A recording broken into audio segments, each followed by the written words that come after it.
Namaskar and welcome back to the channel. So we are back to continue our series of homeopathic remedies. कल जो हमने discuss की थी वो सीकेल cornutum थी और reference book Boericke's new manual of homoeopathic materia medica वो repertory थी. सीकेल कॉर्न के जो रिलेशनशिप थे और उसके नॉन होम्योपैथिक यूज़ थे since it became a really large video वो रह गए थे. सो उनको डिस्कस करते हैं आज की वीडियो में.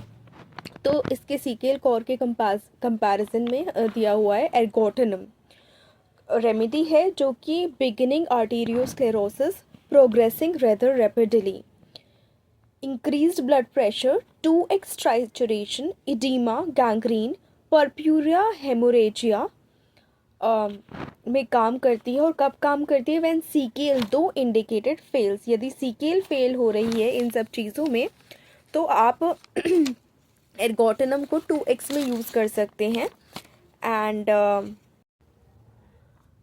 परप्यूरिया हेमोरेजिया में जो ये वर्ड यूज़ किया है इसमें बेसिकली ब्लड वेसल्स जो है स्वेल हो जाती हैं या ब्लड वेसल्स का इन्फ्लेमेशन हो जाता है, वास्कुलाइटिस हो जाता है क्योंकि इम्प्रॉपर इम्यून मीडिएटेड रिस्पॉन्स होता है जिसकी वजह से कुछ डिपोजिशंस हो सकते हैं ब्लड वेसल्स में. वास्कुलाइटिस की कंडीशन डेवलप हो जाती है इम्यून रिस्पॉन्स की वजह से. तो एर्गोटेनम उसमें यूज़ की जा सकती है. दूसरी रेमेडी जो कंपैरिजन में दी हुई है वो है पेडिक्युलरिस कैनेडेंसिस जो कि symptoms of locomotor ataxia spinal irritation में काम करती है. अब लोकोमोटर एटेक्सिया बेसिकली एक सिवियर प्रोग्रेसिव डिजीज़ है सेंट्रल नर्वस सिस्टम की जो कि demyelination of the dorsal columns of the spinal cord की वजह से होती हैं. इसके गेट रिलेटेड सिम्टम्स हो सकते हैं, बहुत सारे सिम्टम्स हो सकते हैं जिस पे पेडिक्युलरिस कैनेडेंसिस काम करती है. नेक्स्ट रेमेडी जो दी गई है सीकेल कॉर के कंपैरिजन में वो है Brassica napus oleifera. Rape seed से बनी हुई ये रेमेडी है. ड्रॉप्सिकल स्वेलिंग्स यानी जहाँ पे फ्लूइड एक्यूमुलेटेड है ऐसी स्वेलिंग्स में.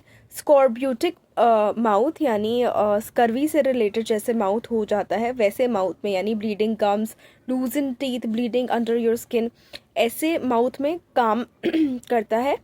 जिनकी वोरेशियस एपेटाइट जो कि सेटिस्फाई नहीं हो रही है, बहुत ज़्यादा एपेटाइट है. टिम्पेनाइट्स यानी गैस से फुल है पर्सन. ड्रॉपिंग ऑफ नेल्स इतना उसकी बॉडी जो है गिव अप कर चुकी है. गैंग्रीन के केस में ऐसा अगर पिक्चर बन रही है पेशेंट में तो ब्रासिका नेपस ओलिफेरा काम कर सकती है. रेप सीड से बनी हुई है. नेक्स्ट दी हुई है इसके कंपैरिजन में कॉल्चिकम आर्सेनिक तो और फिर Aurum mur 2x locomotor ataxia के लिए कंपैरिजन में उसको कंपेयर कर सकते हैं. फिर नेक्स्ट दी हुई है एग्रोस्टेमा ग्लेथैगो कॉर्न कॉकल से बनती है ये रेमेडी. ये बेसिकली एक्टिव कॉन्स्टिट्यूएंट इसका जो है वो सैपोनाइनम है जो कि violent sneezing and sharp burning taste cause करता है. Burning in stomach extends to oesophagus neck and breast इसके लिए ये काम में ली जा सकती है. और साथ साथ vertigo headache difficult locomotion burning sensation तो ये रेमेडी जो है इन सब चीज़ों के लिए काम ली जा सकती है. यानी वायलेंट स्नीजिंग है और बर्निंग से रिलेटेड है, शार्प बर्निंग टेस्ट है, पूरी बॉडी में कहीं कहीं बर्निंग है तो आप एग्रोस्टेमा ग्लिथैगो यूज़ कर सकते हैं. फिर नेक्स्ट कंपैरिजन में दी हुई है सीकेल के अस्टिलैगो फिर कार्बोवैज फिर दी हुई है पिट्यूट्राइनम. पिट्यूट्राइनम में क्या है? Dilated os little pain no progress. Dose जो है 1/2 cc repeat in half hour if necessary. और पिट्यूट्राइनम को हम हाइपोडर्मिकली जो है कॉन्ट्रा इंडिकेट होती है ये in first stage of labour valvular lesions के और डिफॉर्म्ड पेल्विस में हम पिट्यूट्राइनम नहीं दे सकते हाइपोडर्मिकली. तो अब सीकेल के एंटीडोट्स इसमें दे रखे हैं कैम्फर और ओपियम.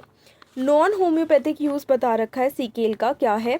हेमरेजेस ऑफ प्यूरपेरियम यानी 6 weeks आफ्टर डिलीवरी के of placenta after the uterus is entirely emptied when it fails to contract satisfactorily and in secondary purpureal hemorrhage the result of incomplete involution of the uterus. यानी जब uterus वापस shift हो रहा होता है delivery के बाद अपनी शेप अपनी एक्चुअल पोजीशन में जो इनकम्प्लीट रह जाता है उसमें यूज़ कर सकते हैं प्रोवाइडेड वो कम्प्लीटली एम्प्टी हो चुका है, प्लेजेंटा उसमें नहीं है. Give 1/2 to 1 gram of the fluid extract दे सकते हैं सीकेल का. यहाँ पे हमें पेगॉट्स लॉ बहुत अच्छे से याद रखना है. As long as the uterus contains anything, be it placenta, membranes, clots, never administer ergot. Non homoeopathic use में कभी भी सीकेल को यूट्रस में कोई भी कंटेंट है तो उसमें एडमिनिस्टर नहीं करेंगे. This is very important as given in Boric.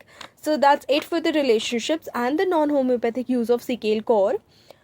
And please stay on this channel. Please like the video. Please share the video and subscribe to the channel. And do not forget to hit the bell icon.